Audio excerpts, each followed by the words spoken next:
মাঠে চমৎকার শটটি নিয়েছিল সুপারলার টিউ লক্ষ্যগ্রস্ত গোলকিক মাঝখানে বানিয়েছেন উজ্জ্বল ব্যাটিং করে আবারও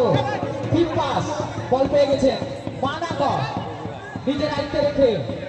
সাব্বির তাকে ছাড়লেন যিনি ইংল্যান্ড থেকে মাঠ মাঠে এসেছেন সেই সাব্বির রক্ষণ ভাগে দায়িত্ব পালন করছেন তার পা ঘরে জমজম জিকো জিকো থেকে বুলপাল ড্যামা বল পেয়ে গেছে মাঝখান দিয়ে বল দখলে লড়াই সেখান থেকে ডিপ পাস শটটি নিয়েছিলেন লক্ষ্যগ্রস্ত গোলকিক আমরা জানি Safi Nirab side city night football tournament 2022 সেখানে নীরব সিটি ফাইনাল খেলার গৌরব অর্জন করেছিল এবং মৌলানা ভাসানী পরিষদ সেই খেলায় চ্যাম্পিয়ন হয়েছিল নীরব সিটি রানার আপ হয়েছিল এবং 2025-এ আরাফাত রহমান টোটো সিটি নাইট ফুটবল টুর্নামেন্টে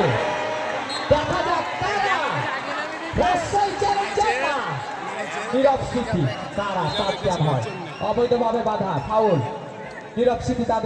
তাদের অনুকূলে লাইটিং দেখেছেন মাহমুদ বল পেয়ে গেছে লাইটিং আক্রমণে নীরব সিটি শটটি দিয়েছেন চীনের প্রাচীন উজ্জ্বল মাঝিকে দাঁড়া দিলেন মাঝখানে যারা তিনে বসে আছি রাফি রাফি রাফি সোহান রাফি সোহান রাফি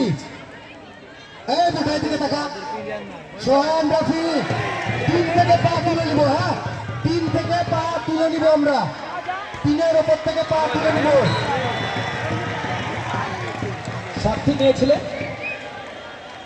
খুলনা রাজশাহী চ্যালেঞ্জার তাদের অনুকূলে প্রথম অর্ধের খেলা চলছে এখন পর্যন্ত কোনো দলই সে গোলের দেখা পায়নি অনেক দর্শক অনেক বড় প্রতি আইন মহাবিদ্যালয় মাঠে দাঁড়াবি